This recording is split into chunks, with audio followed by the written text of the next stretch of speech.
The slap cracked through the diner and nobody moved.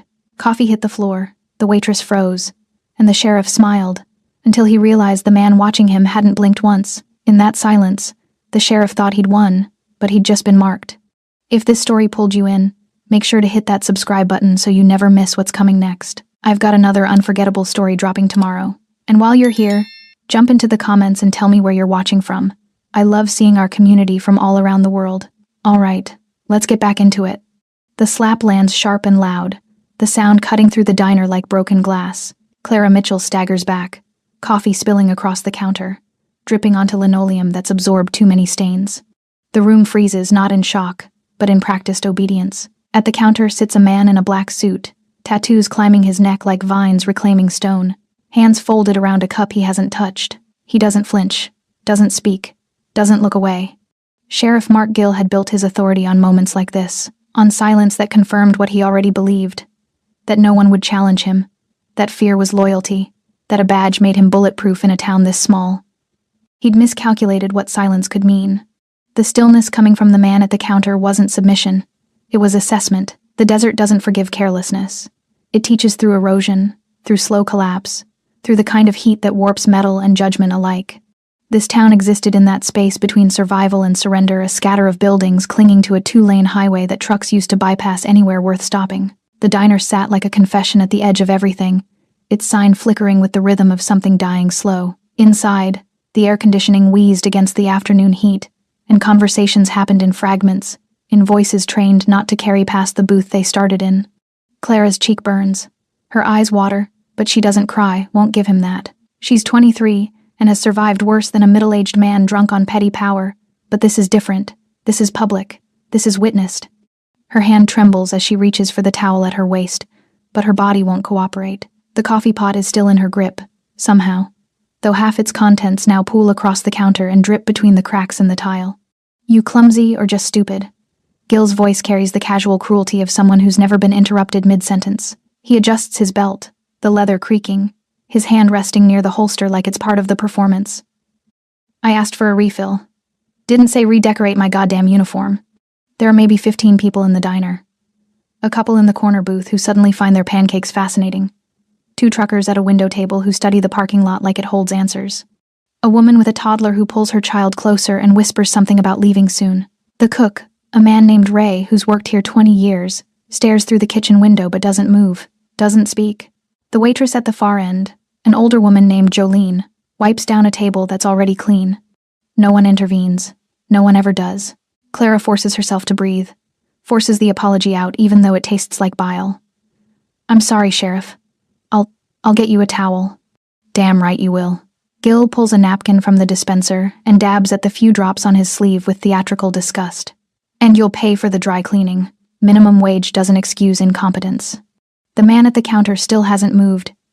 He sits 3 seats down from where Gill stands, positioned at an angle that lets him see the entire room without turning his head. His suit is expensive, tailored, black, no tie.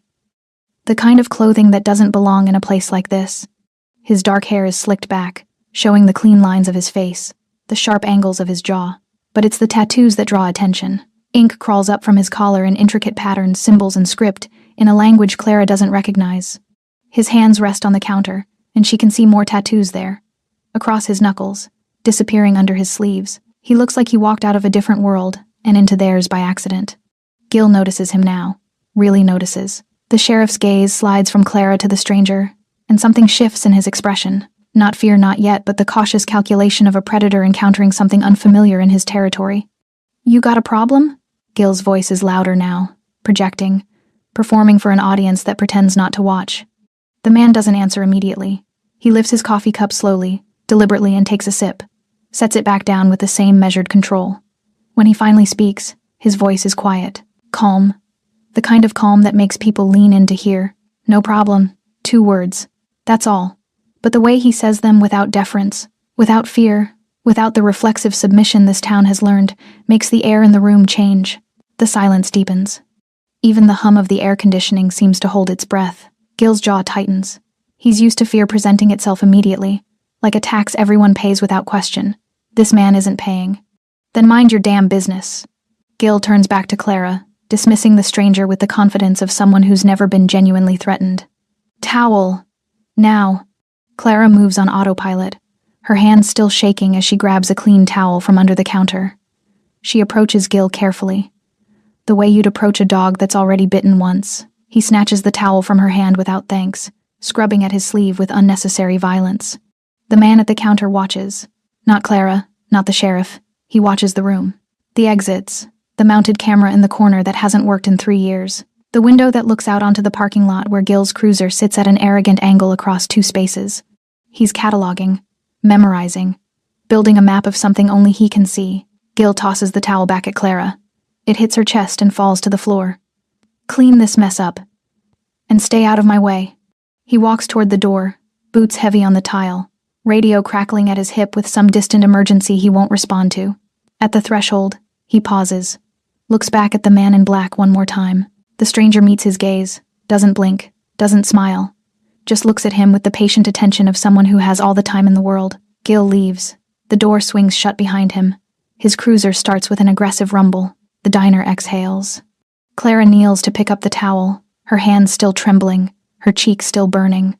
When she stands, the man at the counter is looking at her now. Really looking. Not with pity. Not with the performative concern that means nothing. He's looking at her the way someone looks at evidence, at a problem that needs solving. She meets his eyes for just a moment before looking away, but in that moment, she sees something that terrifies and steadies her in equal measure. He saw everything, and he's not going to forget. The diner empties faster than usual after Gil leaves. The couple in the corner booth pays in silence, leaving their half-eaten pancakes congealing on the plate. The truckers drop cash on their table and disappear into the parking lot without waiting for change. Within 10 minutes, the only people left are Ray in the kitchen, Jolene wiping tables that don't need wiping, and the man in the black suit who still hasn't moved from his position at the counter. Clara's hands shake as she mops up the spilled coffee. The smell of it burnt, bitter, makes her stomach turn. Or maybe that's just the adrenaline draining from her system, leaving her hollow and nauseous. She can still feel the impact of Gil's hand against her cheek, the sharp sting that settled into a dull, throbbing heat. She wants to check her reflection, see if there's a mark, but she won't give anyone the satisfaction of watching her examine the damage. 6 days. She's been in this town for 6 days. The calculation runs through her mind on a loop, the same math that brought her here in the first place. Rent due in 3 weeks, $72 in her bank account. A 15-year-old Honda with a check engine light that's been on for 6 months. No references, no safety net, no one who'd notice if she disappeared tomorrow. The diner owner, a man named Pete, with tired eyes, and the permanently stooped shoulders of someone who's given up on most things, had hired her because she showed up. That was it. That was the entire job interview. She'd walked in, asked if they were hiring, and Pete had looked her over with the resigned assessment of someone who knew beggars couldn't be choosers. "You got experience?" he'd asked. Yes, a lie, but not a big one. She'd worked a register at a gas station for 3 months before it closed. That counted for something. "You show up on time?" "Yes. Then you start tomorrow, 7 a.m. Don't be late." That was 6 days ago. Before she learned that Sheriff Gil ate breakfast here every morning at 8:30. Before she learned that when his coffee cup got below half full, you refilled it without being asked. Before she learned that mistakes, even small ones, even accidents, had consequences that left marks. Jolene appears beside her with a spray bottle and fresh towels.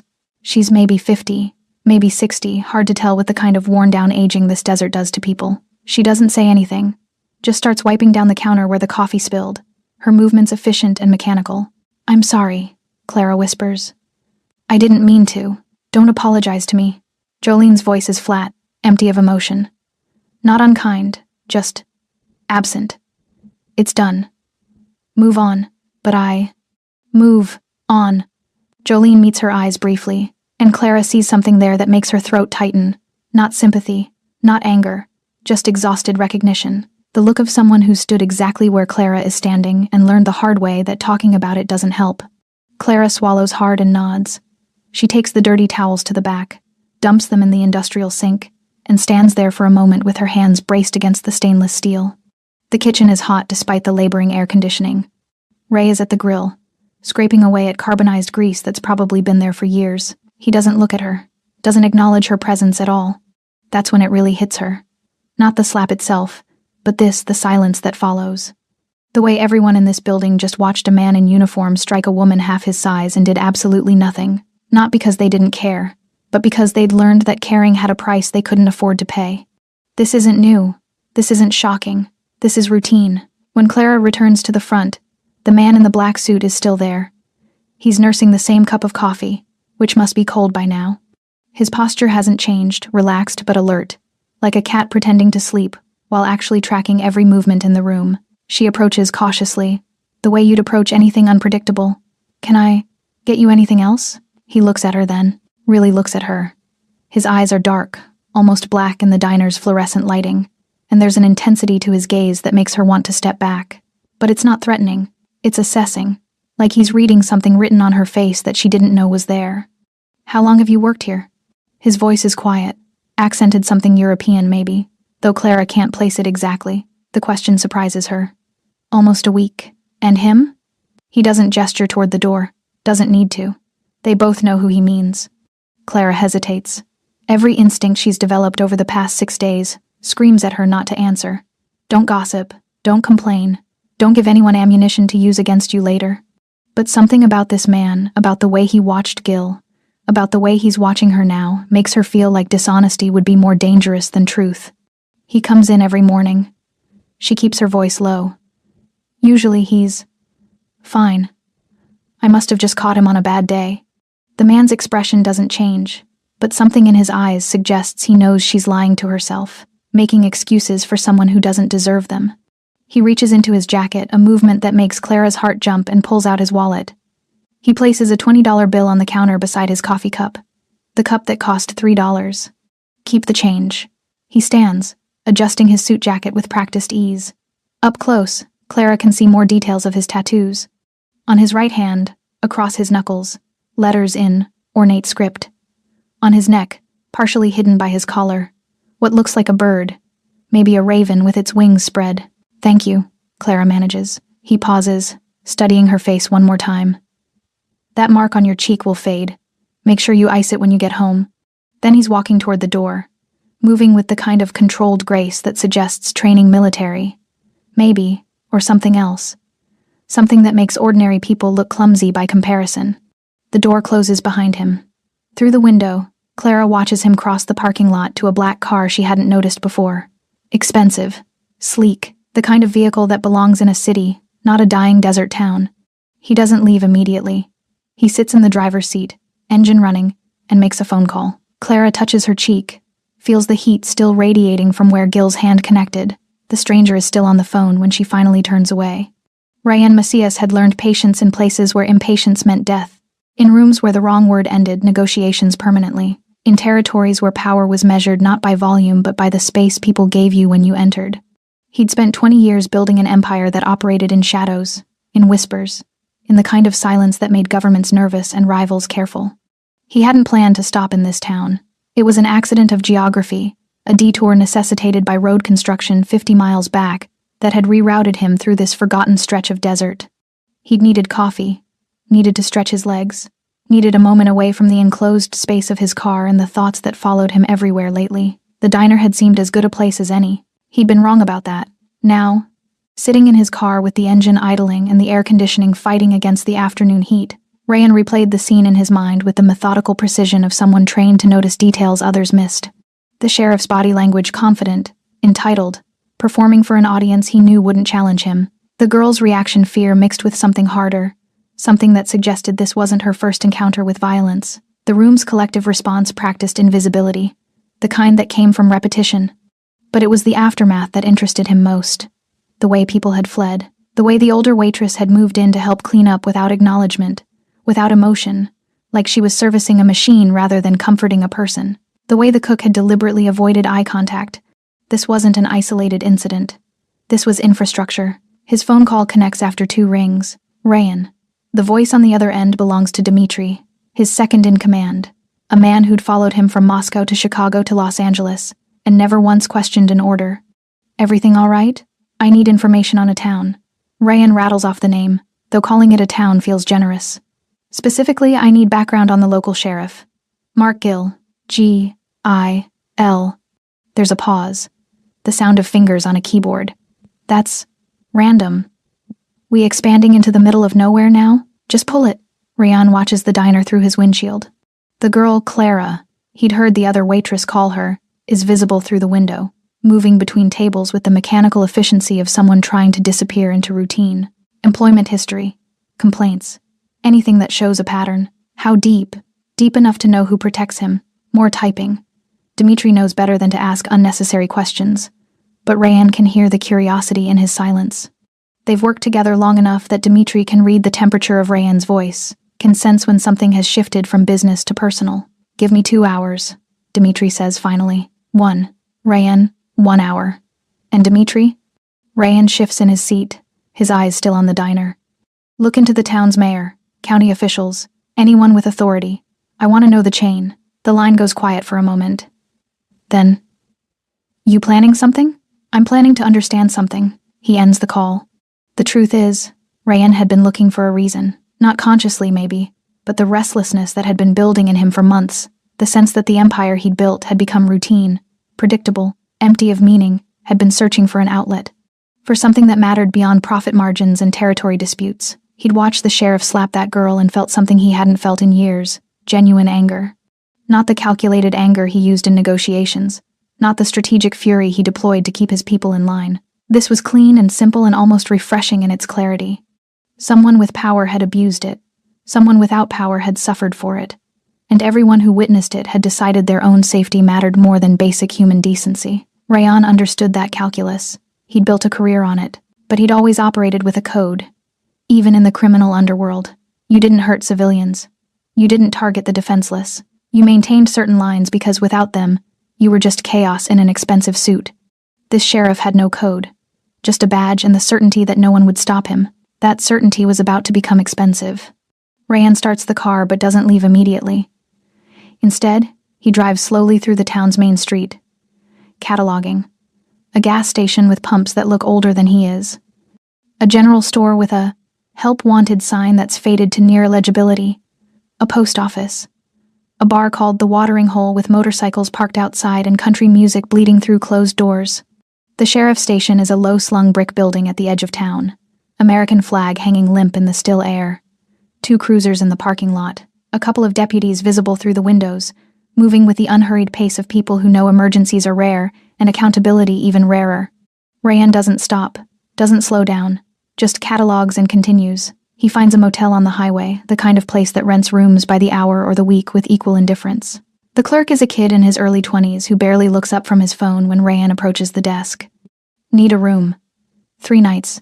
Maybe more. The kid slides a registration card across the counter without interest. Cash or card? Cash. Rayan fills out the card with a name that isn't his, an address that doesn't exist, pays for a week up front because that's easier than committing to a timeline he doesn't have yet. The room is exactly what he expected, functional, depressing, clean to minimum standards. He doesn't unpack, just sets his bag on the bed and stands at the window, looking out at the highway and the desert beyond. His phone buzzes. A text from Dimitri. Preliminary results. You're not going to like this. Rayan calls him back. Talk to me. Mark Gill has been sheriff for 12 years. Before that, deputy for 8. He's got 17 formal complaints filed against him over the past decade. Excessive force, sexual harassment, unlawful arrest. Not one of them stuck. Why not? Because the county prosecutor is his brother-in-law. Because the mayor plays poker with him every Thursday. Because the state police have looked the other way every time someone escalated. Dimitri's voice carries the tone of someone reading from a script he's seen too many times before. It's a small town, Rayan. Everyone's connected. Everyone's complicit. Anyone ever challenge him? 3 people tried. 1 got run out of town on fabricated drug charges. 1 had their business mysteriously burned down. The 3rd one. Dimitri pauses. Disappeared. Never found. Rayan processes this in silence, watching the sun begin its slow descent toward the horizon. Send me everything you have, he says finally. And Dimitri, keep digging. I want to know every person he's hurt, every complaint that got buried, every witness who went silent. Rayan, what are you doing? What I should have done the moment I watched it happen. He hangs up before Dimitri can argue. The sun is setting when Rayan returns to the diner, painting the desert in shades of rust and shadow. The neon sign flickers to life as he pulls into the parking lot, its dying bulbs casting uneven pools of pink and blue across the asphalt. There are fewer cars now. The dinner rush, in a town this size, means maybe 6 customers instead of 3. Clara is still working. He can see her through the window, refilling salt shakers with the concentrated focus of someone trying to make time pass faster. Her cheek has darkened where Gil struck her, the bruise blooming purple against her brown skin despite whatever ice she managed to apply. Rayan parks in the same spot he occupied earlier and walks inside. The bell above the door announces his arrival. Clara looks up, and for a moment something crosses her face. Not quite recognition, not quite relief, but something adjacent to both. She straightens, tucking a strand of dark hair behind her ear. "Coffee?" she asks, her voice carefully neutral. "Please." He takes the same seat at the counter, noting the changes since this afternoon. Different customers in the booths. Ray still in the kitchen, now working the dinner menu. Jolene replaced by a younger guy bussing tables with earbuds in, deliberately disconnected from everything around him. Clara pours the coffee with steady hands this time. Sets it in front of him along with cream and sugar he won't use. She's about to move away when he speaks. "How's your shift been?" The question is simple, almost mundane, but it stops her. People don't ask waitresses how their shift has been. They order, they eat, they leave. Personal questions are either intrusive or transactional, usually both. "Fine," she says automatically. Then, because something about his direct gaze makes lying feel pointless, quiet. "That's good." She nods, still uncertain what to do with this interaction. "Let me know if you need anything else." He watches her return to her side work, organizing menus that don't need organizing. She's good at making herself look busy, a survival skill he recognizes. The ability to appear productive while actually scanning for threats, planning exit routes, calculating the next move. The door opens. Rayan doesn't turn immediately, but he tracks the arrival in the window's reflection. Heavy boots, the jingle of keys and equipment, that particular brand of confident movement that comes from uniform and authority. Sheriff Mark Gill walks in like he owns the place. Maybe he does, in every way that matters. Gill's eyes sweep the diner, land on Rayan, and narrow slightly. The recognition is mutual now. The stranger who didn't flinch. The man who watched and said nothing but somehow said everything. Clara freezes at the coffee station, her shoulders tensing in a way that tells Rayan everything he needs to know about how the rest of her shift has been. Not fine, not quiet, just waiting for this moment. "Evening, Clara." Gill's voice carries false warmth, the kind of friendliness that's really a warning. "Thought you'd have learned your lesson by now, but here you are, still employed. Pete must be desperate." She doesn't respond, keeps her eyes down, her hands busy with tasks that don't exist. Gill takes a booth near the window, not his usual breakfast spot, but positioned so he can see everyone who enters or leaves. He drapes his arm across the back of the vinyl seat, proprietary and relaxed. "Coffee. And make sure it actually makes it to the table this time." Rayan sips his own coffee. Waits. Clara approaches Gill's table with a fresh pot, her movements carefully controlled. She pours without incident, sets the pot down, starts to retreat. "Hold on." Gill's hand shoots out, catches her wrist. Not hard enough to hurt, but firm enough to stop her. Firm enough to establish control. "I didn't say you could leave." The diner goes quiet. The busboy pulls out his earbuds. Ray appears in the kitchen window. The handful of customers find sudden interest in their phones, their food, anything but the scene unfolding 3 feet away. "Sheriff, I have other customers." Clara's voice is steady, but Rayan can see the tension in her jaw. "They can wait." Gill's thumb presses against her wrist, almost casual, almost gentle. The threat is in the ease of it, the assumption that he can touch her whenever he wants. "We need to talk about your attitude problem. See, I've been asking around. Turns out you're new in town. No family here, no references. Makes a man wonder what you're running from." "I'm not running from anything." "Everyone's running from something, sweetheart." He releases her wrist but doesn't break eye contact. "You want to keep this job, you better learn some respect, starting with remembering who keeps this town safe. Who makes sure people like you can work without worrying about the wrong element coming through." Rayan sets his coffee cup down. The sound is quiet, but in the silence of the diner it carries. Gill's attention shifts. "Something on your mind, friend?" "Not your friend." Rayan's voice is calm, conversational. "And yes, I think you should apologize to her." The words land like stones in still water. Gill's expression shifts through several emotions: surprise, confusion, then something uglier. He releases Clara and stands, his hand instinctively moving to his belt, to the holstered weapon there, not drawing it, just reminding everyone it exists. "Excuse me?" For this morning, for just now, for making her job harder than it needs to be. Rayan doesn't stand, doesn't raise his voice, just maintains that same level eye contact that unnerved Gill earlier. An apology. Simple. Gill laughs, but there's no humor in it. You've got balls, I'll give you that.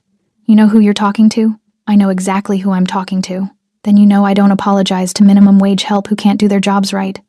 Rayan tilts his head slightly, considering.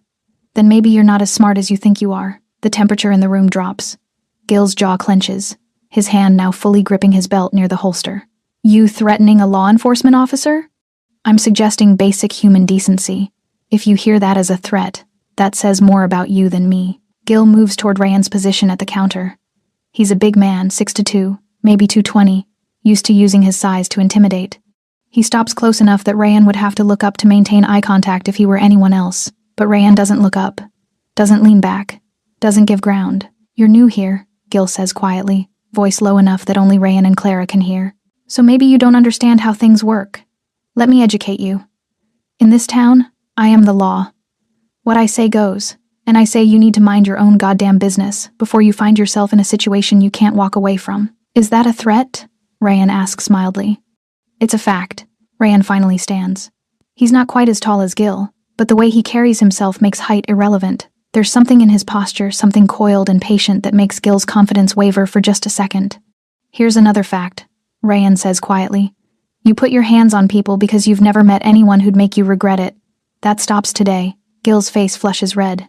His hand moves to Rayan's chest, shoving hard. You son of a... Rayan doesn't stumble. The push might as well have hit a wall. You just assaulted me, Rayan says calmly, in front of witnesses. You want to compound that mistake? Or are we done here? For a long moment, Gil stands there, his breathing heavy, his fists clenched. The diner holds its breath. Then Gil smiles, cold and cruel. We're done. For now. But you and me? We're going to have a longer conversation real soon. Count on it. He walks out, letting the door slam behind him. The silence that follows is different from before. Not frozen. Not passive. Uncertain. Clara approaches slowly. You shouldn't have done that. Rayan meets her eyes. Probably not. He'll come after you now. I know. Then why? Because someone should have done it this morning, Rayan says simply. He places another 20 on the counter. Stay safe, Clara. He leaves before she can respond, walking into the desert night where Gil's cruiser sits idling in the parking lot, waiting. Rayan doesn't make it back to the motel. Gil's cruiser follows him for exactly 2 miles, lights off, maintaining a predatory distance that's meant to intimidate. Rayan watches in the rearview mirror, tracking the headlights, calculating. He could lose him. The car he's driving has twice the horsepower of a standard police cruiser, and Rayan knows evasive driving the way most people know their morning commute, but he doesn't run. Running would delay the inevitable, and Rayan has never been interested in delay when confrontation serves better. The lights come on 3 miles outside town, red and blue strobing across the empty desert highway. Rayan pulls over smoothly, engine idling, hands visible on the steering wheel. He watches in the mirror as Gil exits the cruiser, hand resting on his weapon, approaching with the exaggerated caution of someone creating a narrative. The tap on the window is aggressive. Rayan rolls it down. License and registration. Gil's voice is flat, professional now. He's switched modes from bully to cop, and Rayan recognizes the performance. This is the version that goes in reports, the version that justifies whatever comes next. What's the reason for the stop, Sheriff? Broken taillight, license and registration. Now, Rayan's taillights aren't broken. Both of them verified that fact in his mirror before Gil's lights came on. But arguing won't help. He reaches slowly for the glove compartment, telegraphing every movement, and produces the registration. The license he pulls from his wallet is legitimate, one of 3 he carries, each equally real, each connected to a different identity. Gil examines both documents with theatrical scrutiny, his flashlight beam sweeping across the interior of the car. Rayan Macias. Long way from Los Angeles, Mr. Macias. Passing through. And the attitude back at the diner, that how you talk to law enforcement in California? I don't talk to law enforcement in California the way you talk to civilians in your town. Wrong answer.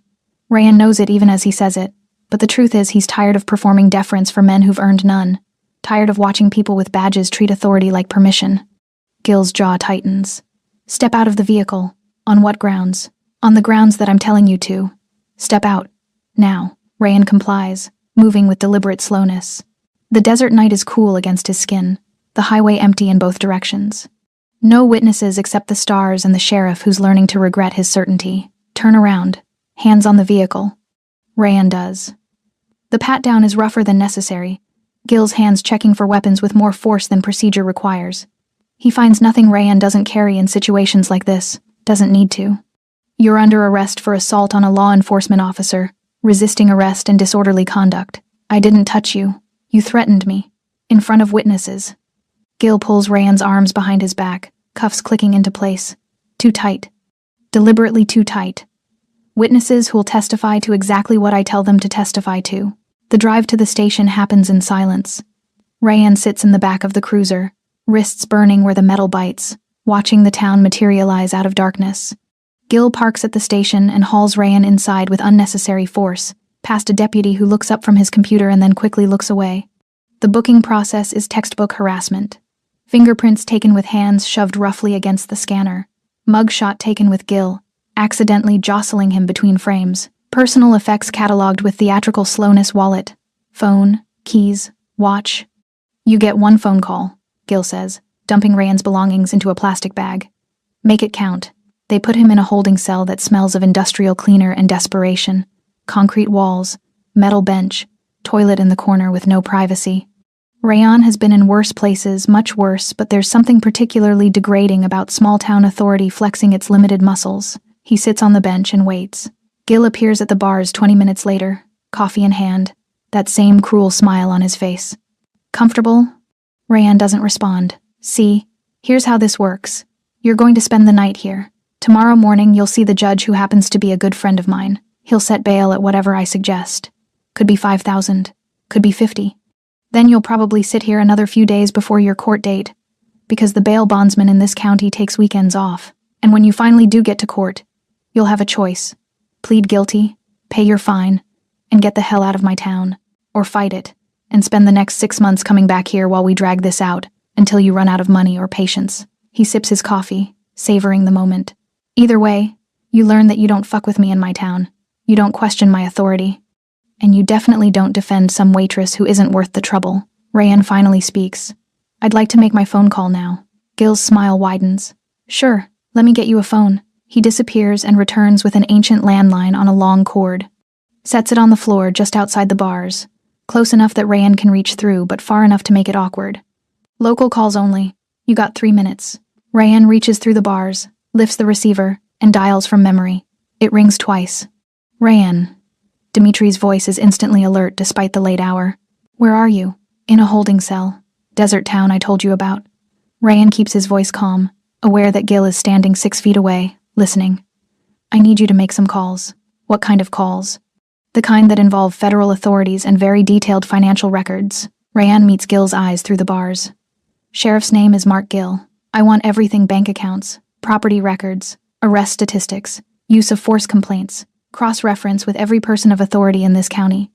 Mayor, prosecutor, judges.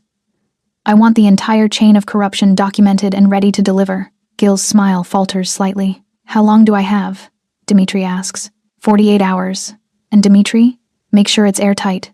Federal prosecutor level. The kind of evidence that doesn't require local cooperation. Done. You need extraction? No. I need to be exactly where I am. You're playing a dangerous game. I'm playing the only game that matters. Rayan glances at Gil again. Call my attorney. Tell him I'm being held on fabricated charges and to expect retaliation. Then start building the case. He hangs up before Dimitri can argue. Gil's expression has shifted from smug to uncertain. Who the hell are you? Someone who knows how systems work. Rayan sits back on the bench, perfectly calm. You built your power on the assumption that no one would ever have the resources or motivation to challenge you properly. That assumption just became expensive. You're bluffing. You're some LA tough guy who bit off more than he can chew. Maybe. Or maybe I'm someone who spent 20 years learning exactly how to dismantle men like you. Rayan crosses his arms. I guess we'll find out. Gil stands there for another moment, his confidence cracking at the edges. Then he turns and walks away, his boots echoing down the corridor. Alone in the cell, Rayan closes his eyes. Before Gil locked him up, before the cuffs, before the confrontation at the diner, Rayan had made one stop, back at the motel, long enough to retrieve something from his bag and make a different kind of call, the kind that set other wheels in motion. Clara had said he shouldn't have intervened. She was right. But some things matter more than should. Morning breaks cold and gray over the desert, the kind of dawn that offers no promises. Clara wakes in her studio apartment, if you can call a converted storage room behind the motel, an apartment with her cheek still throbbing. She touches the bruise gently, feels the tender heat of it, and thinks about the man in the black suit sitting in a cell because he told a sheriff to apologize. She should feel guilty. She does feel guilty. But underneath that guilt runs something else. Something she hasn't felt in the 6 days since she arrived in this town. The faint possibility that silence isn't the only option. Her shift starts at 7. She's never been late, never called in sick, never given Pete a reason to regret hiring her. Reliability is the only currency she has, and she spends it carefully. But this morning, she takes a detour before work. The diner owner lives above the restaurant in a small apartment that's probably violating a dozen health codes. Clara has never been up there, but she knows Pete arrives early to prep, so she waits at the back door until she hears movement inside. When he appears gray-haired, unshaven, already looking exhausted at 6:45 a.m., she catches the door before it closes. "Clara? What are you—" "I need to talk to you. About yesterday." Pete's expression shudders immediately. "There's nothing to talk about. It's handled. It's not handled. That man who stood up to Gil? He's in jail right now because of me. Because of himself." Pete corrects, moving past her to unlock the main dining room. "He made his choice. Not your problem, but it is my problem." Clara follows him inside, watching as he starts the coffee machines, flips on lights, begins the mechanical routine of opening. "Pete, how many times has Gil done this? Hit someone, threatened someone? How many times have you just let it happen?" Pete stops, his hand frozen on the coffee filter. For a long moment he doesn't move, doesn't turn around. When he finally speaks, his voice is hollow. "You want the honest answer?" "I stopped counting at 20. Maybe more. Women mostly, but not always. Anyone he decides deserves it." The number hits Clara like a physical thing. 20 people. 20 moments like yesterday. 20 bruises, humiliations, violations that everyone just accepted as the cost of living here. And nobody ever reported it? Oh, people reported it.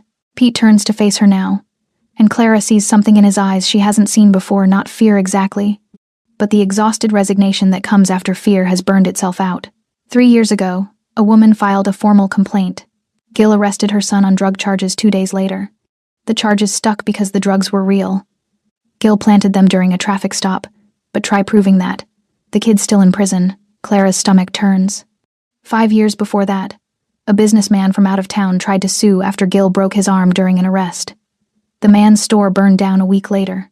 Electrical fire, they said. No evidence of arson. He left town and dropped the lawsuit. Pete returns to the coffee prep, his movements mechanical. You learn real quick that fighting back costs more than staying quiet, so we just let him do whatever he wants? We survive. That's what we do. We keep our heads down and we survive. Pete finally looks at her directly. "Clara, you seem like a good kid. You need this job, I can tell. Don't throw it away for some stranger who'll be gone the moment he makes bail. What if he's not a stranger? What if he's the first person who actually tried to do something? Then he's a fool." Pete's voice is gentle but firm. "And if you're smart, you'll let this go." But Clara doesn't let it go. She works her shift in a daze, pouring coffee and taking orders while her mind races.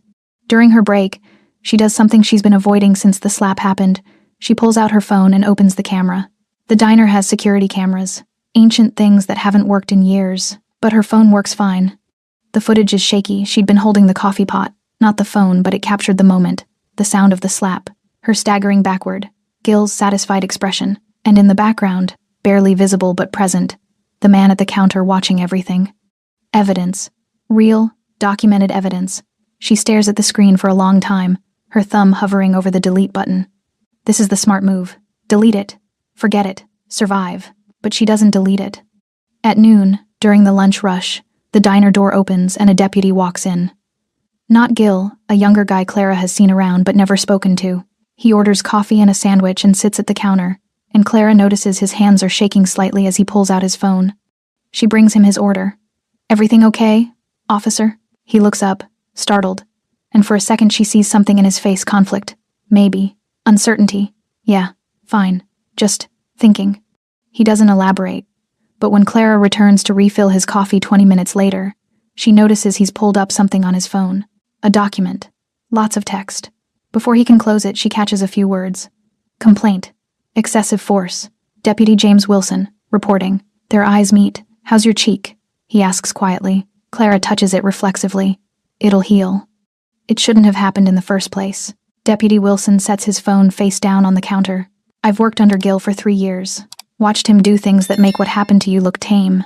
Never said anything because I wanted to keep my job, keep my head down. And now? Now some guy I've never met is sitting in a cell because he had the balls to say what I should have said 100 times over. Wilson pulls out his wallet, drops cash on the counter. Makes me wonder what kind of cop that makes me. He stands to leave, then pauses. There's a state police barracks 40 miles north. They take complaints against local departments. Just in case you wanted to know that. He's gone before Clara can respond. The lunch shift ends. The dinner shift begins. Clara works through both, her mind spinning. At 7 p.m., Jolene arrives for the closing shift and immediately notices something's different. You're thinking too loud, the older waitress observes, tying on her apron. Whatever it is, stop. When Gil hit me yesterday, Clara says carefully. Were you scared? Jolene's expression doesn't change. Always scared. That's the point. But you helped me anyway. Brought towels, helped clean up. That's different. That's just being decent. Is it? Clara meets her eyes. Or is it the first step toward not being scared? Jolene studies her for a long moment. Then, so quietly Clara almost misses it. I have video too. From 2 years ago. Different girl. Same shit. Kept it because... I don't know why. Insurance, maybe. Proof that I wasn't crazy. That it really happened the way I remembered. Did you ever show anyone? Who would I show? His brother-in-law, the prosecutor? The mayor who plays poker with him? Jolene's voice is bitter. There's no one to tell, Clara. That's the whole problem. There is now, Clara says. That man Gil arrested. He's not from here. He doesn't answer to the same people. He's also in a cell. For now. Something shifts in Jolene's expression. Not hope exactly, but the ghost of something that might become hope if fed properly. What are you thinking? I'm thinking that maybe if enough people stop being silent at the same time, the silence stops protecting him. Clara pulls out her phone, opens the video, shows it to Jolene. I'm thinking that Deputy Wilson is writing a complaint, that you have video from 2 years ago, that there are probably others. And you want to what? Start a revolution? I want to stop pretending this is normal. Clara's voice is steady now, certain. That man in the cell made me a promise before Gil arrested him. He said, this ends if you don't lie. So I'm not going to lie anymore. Not to myself. Not to anyone. Jolene stares at the phone screen, at the frozen image of Gil's hand connecting with Clara's face. When she looks up, her eyes are wet. I know 3 other women, she says quietly. 3 others who have stories, evidence. One of them kept the medical records from the ER. Will they talk? Maybe, if they think it'll actually matter this time. Jolene wipes her eyes roughly. But Clara, you need to understand what you're starting. Gil won't just let this go. He'll come after everyone involved. I know. And you're willing to risk that? Clara thinks about the man in the black suit.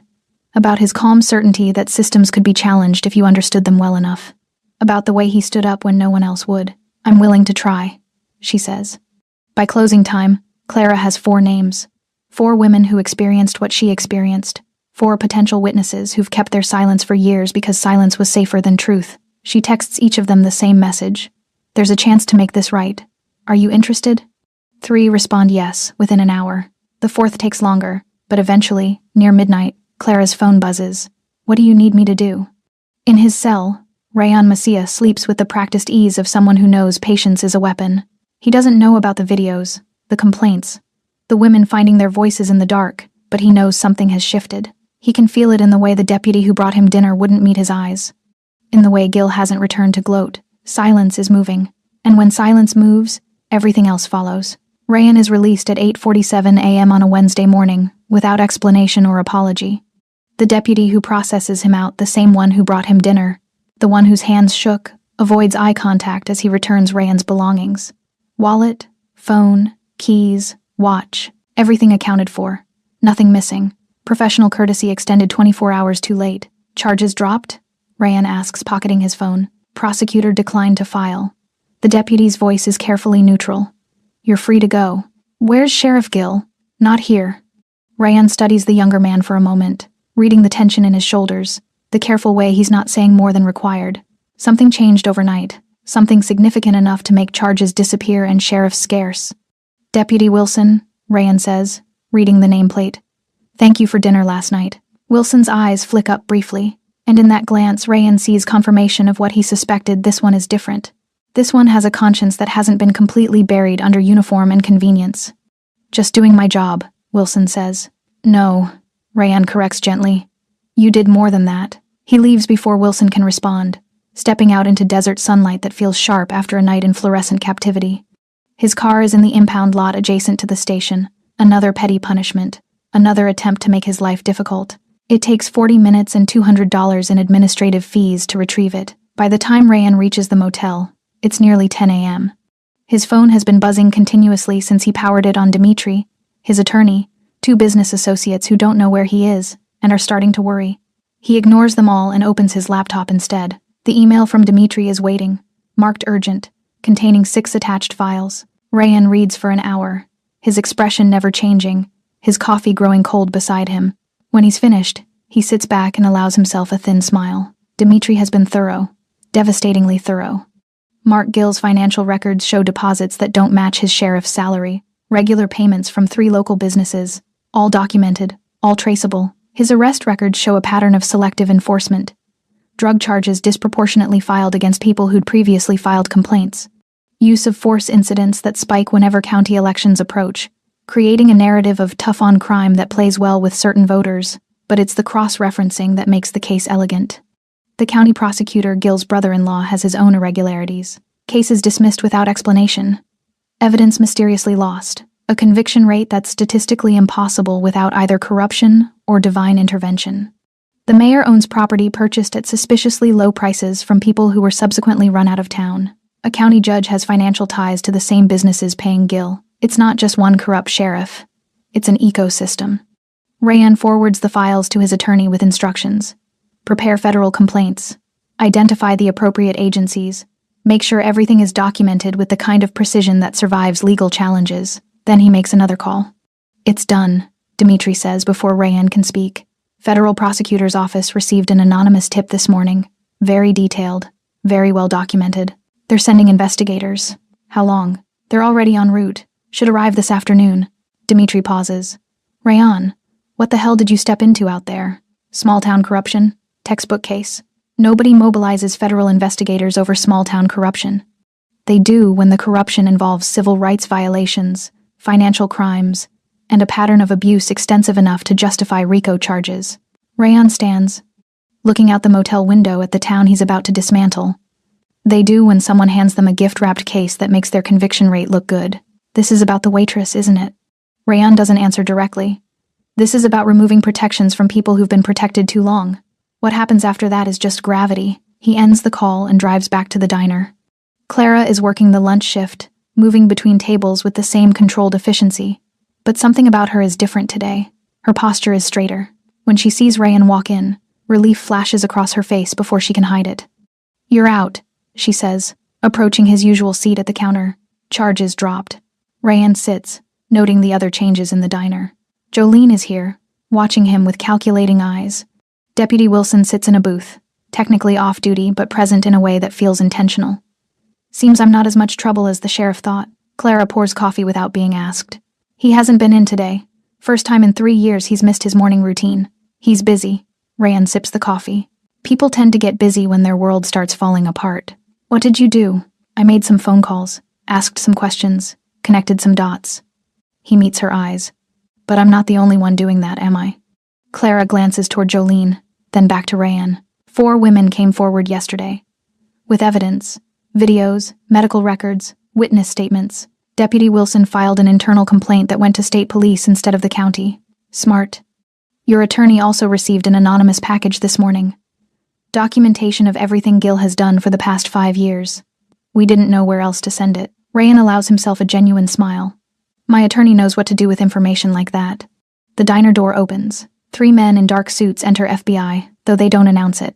Their presence is enough. They scan the room with professional detachment, then approach the counter where a nervous Pete has appeared from the kitchen. We're looking for Sheriff Mark Gill, the lead agent says, showing credentials. We were told he frequents this establishment. Pete's voice shakes slightly. Usually does. Hasn't been in today. We'll wait. The agent's eyes sweep across Rayan, pause for a fraction of a second, then move on. Professional courtesy between people who recognize what the other is, even without introduction. They take a booth, order coffee, settle in with the patient confidence of people who know their target will eventually surface. Rayan watches this unfold with quiet satisfaction. The ecosystem is collapsing faster than he anticipated. Gil's allies are probably making their own phone calls right now, hiring attorneys, creating distance, preparing to claim ignorance. His phone buzzes. A text from Dmitri. Mayor just announced he's not seeking re-election. Prosecutor's office issued statement about routine review of past cases. They're abandoning ship. Rayan types back. Good. Let them run. Makes the investigation easier. Clara refills his coffee, her hand steady now. What happens next? Federal investigators interview witnesses, build a case. Gil and anyone connected to him either cooperate or face charges. Rayan keeps his voice low enough that only she can hear. The system you thought was fixed against you? It works when you bypass the corrupted parts and go straight to the people with actual authority. And you knew how to do that. I've had practice navigating systems that don't want to be navigated. She studies him for a long moment. Who are you really? Someone who doesn't like bullies. It's not an answer, but it's true enough. Someone who has resources and knows how to use them when something matters. This mattered? Yes. The simple certainty in his voice makes Clara's eyes bright. She blinks rapidly, turns away before emotion can overwhelm her professional composure. When she turns back, she's composed again. Thank you, she says quietly. Don't thank me yet. The investigation takes time. Gil won't go quietly. As if summoned by the mention of his name, the radio on Deputy Wilson's belt crackles to life. Wilson answers, listens, his expression growing grim. The entire diner watches as he stands and approaches the FBI agents. Sheriff Gil just turned himself in, Wilson says. At the state police barracks. Not the county station. His attorney's with him. The lead FBI agent nods, unsurprised. Smart move. Probably hoping cooperation buys him leniency. He stands, his partners following. We'll head there now. Thank you, Deputy. They leave as efficiently as they arrived. The diner exhales collectively. Pete emerges fully from the kitchen, wiping his hands on his apron.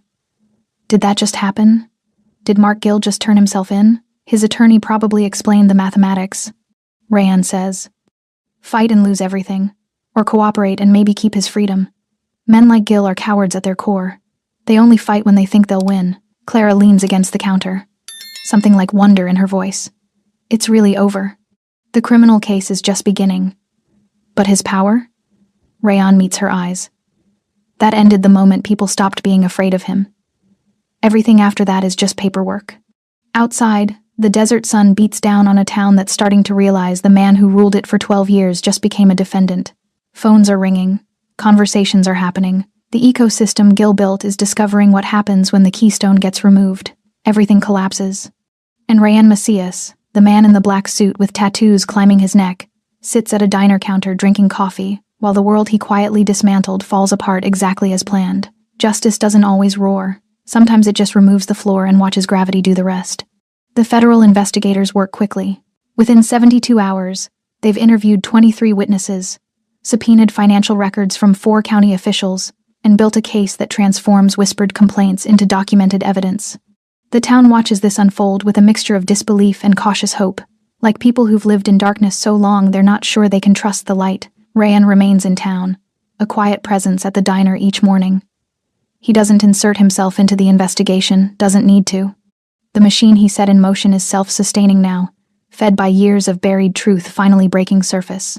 On the 4th day, Clara arrives for her shift to find the parking lot crowded with vehicles she doesn't recognize. News vans from stations 2 hours away.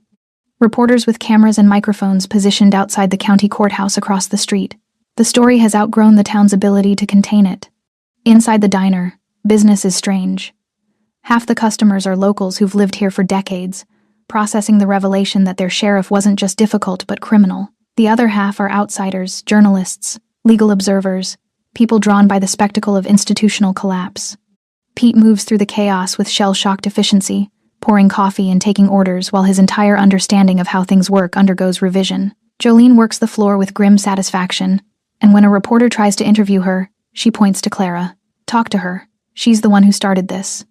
Clara doesn't want to talk to reporters, doesn't want her face on television or her name in articles, but when the young woman with the microphone approaches professional, respectful, genuinely interested in the story, something inside Clara shifts. For 12 years, Gil's victims stayed silent because speaking felt dangerous and pointless. But maybe that's exactly why speaking matters now. He slapped me for spilling coffee, Clara says simply, standing outside the diner with the camera pointed at her face. And when someone told him to apologize, he arrested that person instead. That's who Mark Gill is. That's who he's always been. The interview airs that evening on 3 different stations. By morning, the story has gone regional. The courthouse hearing happens on a gray Thursday afternoon. Gill appears in an orange jumpsuit, hands cuffed, the uniform and badge that gave him power replaced by the costume of the accused. His attorney, expensive, brought in from Phoenix, argues for bail reduction, for house arrest, for any accommodation that acknowledges his client's years of public service. The federal prosecutor presents a different narrative. 17 documented cases of excessive force, financial irregularities totaling nearly $200,000. A pattern of retaliation against anyone who challenged his authority. Witness testimony from women who'd stayed silent for years because they knew the system was designed to protect him, not them. The judge, a federal appointee with no local connections, listens to both sides with the patient attention of someone who's heard every excuse and isn't impressed by any of them. Bail is denied, she says finally. The defendant poses a flight risk and a potential danger to witnesses. He will remain in federal custody pending trial. Gill's face goes pale. His attorney whispers something urgent. But the decision is final, the gavel already falling. In the gallery, Clara sits between Jolene and Deputy Wilson, watching the man who terrorized them for years become just another defendant in an orange jumpsuit. She feels Wilson's hand squeeze hers briefly. Solidarity, recognition, shared relief. Outside the courthouse, reporters swarm. Clara ignores most of them, but she catches sight of Rayan standing at the edge of the crowd, watching but not participating. Their eyes meet across the distance, and he nods once. Permission to leave. Acknowledgement that her part in this is done. But the story isn't finished yet. The mayor announces his resignation that evening, citing health reasons that everyone knows are legal reasons. The county prosecutor recuses himself from all cases involving Gill or his associates, and the state attorney general's office announces they're reviewing every conviction Gill was involved with for the past decade. It's not just one man falling. It's an entire structure of corruption being dismantled piece by piece, and everyone who benefited from that structure scrambling to distance themselves before they're buried in the rubble. Pete closes the diner early that night, first time in 20 years. Not because business is slow, but because he needs to process what just happened. He sits in a booth with Clara, Jolene, and Ray. 4 people who've worked in this building long enough to remember when Gill was just a deputy, before power made him cruel. I should have done something, Pete says finally, his voice rough. Years ago, first time I saw him hurt someone. I should have reported it, fought back, something. We all should have, Jolene says quietly. But we didn't because we were afraid. And we were right to be afraid. Look what happened to people who tried. Doesn't make it right. No, but it makes it human. Clara looks at each of them in turn. We're doing something now. That has to count for something. Ray, who's barely spoken 3 words since this started, finally breaks his silence. That man, the one in the suit.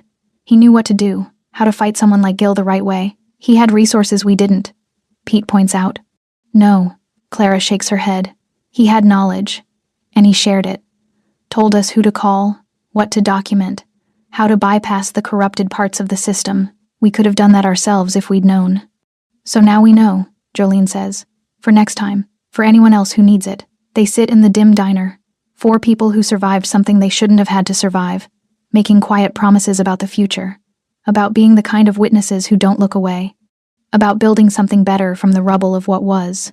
Outside, the desert night settles over a town that's learning what comes after silence ends. It's not celebration. Not yet. It's the slow, painful work of healing. The trial is set for 6 weeks out, but Clara knows she won't be here to see it. The diner job was always temporary, survival money while she figured out what came next. What comes next isn't here. She gives Pete 2 weeks' notice on a Monday morning, and he accepts it with understanding rather than disappointment. You deserve better than this place, he tells her. Always did. Her last shift falls on a Sunday, the diner's slowest day. Jolene works beside her, training the new girl, a woman in her 40s who needs the work and isn't asking questions. Ray makes Clara's favorite sandwich without being asked, slides it across the counter during her break. On the house, he grunts. Don't argue. She doesn't. At 3 p.m., the diner door opens, and Rayan walks in for the first time in a week. He's been scarce since the arrest, handling business back in Los Angeles, giving the town space to process what happened without his presence as a constant reminder. He takes his usual seat at the counter. Clara pours coffee without asking. Heard you're leaving, he says. News travels fast in small towns. It does. He sips the coffee, studying her face. The bruise has faded to a yellowish shadow, barely visible now, but they both remember what it looked like fresh. Where are you headed? North. Maybe Colorado. Maybe further. Somewhere that needs waitresses and doesn't ask too many questions. Clara wipes down the counter, the familiar motion grounding her. What about you? Back to Los Angeles tonight. I have businesses that need attention. He pauses. But I wanted to make sure you were all right before I left. I'm better than all right. Clara meets his eyes, and she means it. I'm not scared anymore. That's worth more than you know. Rayan reaches into his jacket and pulls out an envelope, sets it on the counter between them. There's a number inside. A lawyer I trust in Denver. If you end up in Colorado and need work, call her. She runs a victim advocacy nonprofit, always looking for people with experience who understand how these systems work. Clara stares at the envelope. Why would you? Because you stood up when it mattered. Because you got other people to stand up. That takes strength most people don't have. He slides the envelope closer to her. And because people like you shouldn't have to keep serving coffee in diners that don't deserve you. She takes the envelope with shaking hands, tucks it into her apron. I don't know what to say. Don't say anything. Just promise me something. What? What? Don't let this break you. Don't let what Gil did make you smaller or more afraid. You're stronger than you think, Clara Mitchell. Make sure the world knows it. Her eyes burn. She blinks rapidly, professional composure cracking. Thank you. For everything. For seeing what was happening and actually doing something about it. You did the hard part. I just removed some obstacles. Rayan finishes his coffee and stands, leaving 2 20s on the counter. Take care of yourself. He's almost to the door when Clara calls after him. Rayan? He turns. Who are you really? Not the surface answer. The real one. He considers this for a moment, then smiles, small, genuine. Someone who got tired of watching people with power abuse it. Someone who decided to use his own power differently. He pauses at the threshold. And someone who believes justice is supposed to mean something. Then he's gone. The door closing behind him. His black car pulling out of the parking lot and disappearing down the highway toward Los Angeles and whatever world he came from. Clara stands at the counter, envelope in her apron, surrounded by the familiar sounds of the diner. Jolene appears beside her, having watched the entire exchange. You gonna call that number? She asks. Clara touches the envelope through the fabric. Yeah, I think I am. Good. Jolene squeezes her shoulder. You deserve a fresh start. Somewhere that doesn't have Mark Gill's ghost hanging over it. The rest of the shift passes in a blur of routine. Orders taken, coffee poured, tables cleared. At closing time, Clara hangs up her apron for the last time and walks out into the desert evening where her old Honda sits waiting. The drive north starts tomorrow. Tonight, she sits in her motel room and opens the envelope. Inside is a business card, crisp and professional. Rebecca Chen, attorney at law, victim advocacy and civil rights. A Denver address, a phone number. And underneath, in precise handwriting, call when you're ready. There's work here for people who've lived through what you've lived through. R.M. Clara sets the card on the nightstand and lies back on the bed, staring at the ceiling. For the first time in 6 days and 6 months, if she's being honest, she feels like the future might hold something other than survival. The morning Clara leaves town, she drives past the diner one last time. The neon sign flickers in the early light, the same rhythm of dying bulbs it's had since she arrived. But something about the building looks different now. Lighter, maybe. Or maybe that's just her. The highway stretches north through desert that's starting to bloom with spring wildflowers. Unexpected color in a landscape defined by emptiness. Clara drives with the windows down, radio playing songs she doesn't know, the envelope with Rebecca Chen's card tucked safely in her glove compartment. She doesn't know if she'll use it, doesn't know if victim advocacy work is something she can handle or even wants. But having the option, having someone believe she's capable of more than pouring coffee feels revolutionary. In Los Angeles, Rayan Macias sits in his office overlooking the city, reviewing contracts that suddenly feel trivial after spending 2 weeks in a desert town dismantling corruption. Dimitri appears in the doorway with updates about their various enterprises, but Rayan finds his attention wandering. You're distracted, Dimitri observes. I'm reconsidering priorities. Because of the waitress? Because of the principal. Rayan closes the contract folder. We spend so much time building power, protecting territory, managing threats. What if we used that infrastructure for something that actually mattered? Dimitri raises an eyebrow. You want to start doing charity work? I want to start doing meaningful work. Rayan stands, moving to the window. There are marked gills everywhere. People with authority who abuse it because they've never faced consequences. What we did in that town, removing protections, exposing corruption, making the system work, we could do that other places. That's dangerous thinking. Good. Back in the desert town, life continues with the strange normalcy that follows upheaval. Pete keeps the diner running. Jolene trains new staff. Deputy Wilson transitions to interim sheriff while they search for permanent replacement, someone from outside, someone without local connections or corruption. The trial date approaches. Witnesses prepare testimony. The federal prosecutor builds a case designed to send messages about accountability and consequence.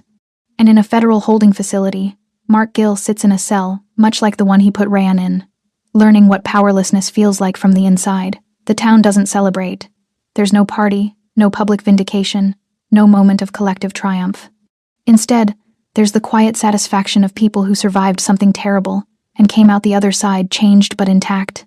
In Denver, Clara's phone rings. She's been in the city for a week, working a temporary job at a hotel while she figures out her next move. The number isn't one she recognizes. Hello? Is this Clara Mitchell? A woman's voice, professional but warm. Yes? My name is Rebecca Chen. Rayan Mafia suggested I reach out to you directly rather than wait for you to call. A pause. He thought you might need a push. I have a position available if you're interested. It's not glamorous work, and it doesn't pay much, but it matters. You'd be helping people navigate systems that aren't designed to help them. People like you were a few weeks ago. Clara sits on the edge of her hotel bed, processing. What kind of position? Victim advocate. You'd work with people who've experienced abuse from authority figures, police, employers, landlords. Help them document evidence, file complaints, navigate legal processes. We provide the resources they need to fight back the right way. It's terrifying and perfect, and exactly what Clara didn't know she needed. When can I start? Rebecca's smile is audible through the phone. How about Monday? That night, Clara calls the diner. Jolene answers, her voice warm with recognition. How's the big city? Overwhelming. But good. Clara hesitates. I got a job, doing advocacy work, helping people who've been through what we went through. That's perfect. That's exactly right. Jolene's voice thickens with emotion. You're gonna help a lot of people, Clara. I hope so. They talk for 20 minutes, sharing updates, processing everything that's happened. When they hang up, Clara feels connected to the town in a way she never did while living there, bound not by geography but by shared experience and survival. The work starts Monday. It's hard, emotionally draining, often frustrating, but Clara discovers she's good at it. She understands fear because she's lived it, understands silence because she's broken it, understands the courage it takes to challenge authority because she knows the cost of not challenging it. Somewhere in Los Angeles, Rayan receives updates about the trial. Gill's attorney negotiates a plea deal, 15 years federal prison in exchange for testimony against the other officials involved. The ecosystem collapses completely, and the town begins the slow work of rebuilding with clean foundations. Rayan doesn't return to the desert. Doesn't need to. The work he started there continues without him, the way good work should, self-sustaining, meaningful, lasting. He does send one message to Clara through Rebecca Chen. You were right to not stay silent. Keep speaking. Clara frames the message and hangs it above her desk at the advocacy center. Justice didn't arrive with sirens or spectacle. It arrived quietly, patiently, through the accumulated weight of people deciding that silence had protected cruelty long enough. It arrived when a waitress stopped apologizing for someone else's violence. When a sheriff's power was measured against actual law and found worthless. When a man in a black suit understood that sometimes the most powerful thing you can do is remove the floor from underneath people who thought they'd never fall. The desert town heals slowly. The diner's neon sign still flickers. Coffee still costs $3. But the fear that lived in the spaces between words, that's gone now, replaced by something cautious but real. The possibility that things can change if enough people decide they should. And in Denver, Clara Mitchell helps people find their voices, one case at a time, carrying forward the lesson she learned in a dying town, that justice doesn't always roar, but when it speaks, silence can't survive it. Thanks for staying with this story right till the final moment. You're the reason these stories come alive. If you're ready for another powerful journey, just tap the next video on your screen. And before you go, leave a quick comment and rate this story from 1 to 10. I'm excited to see your thoughts and connect with you down there.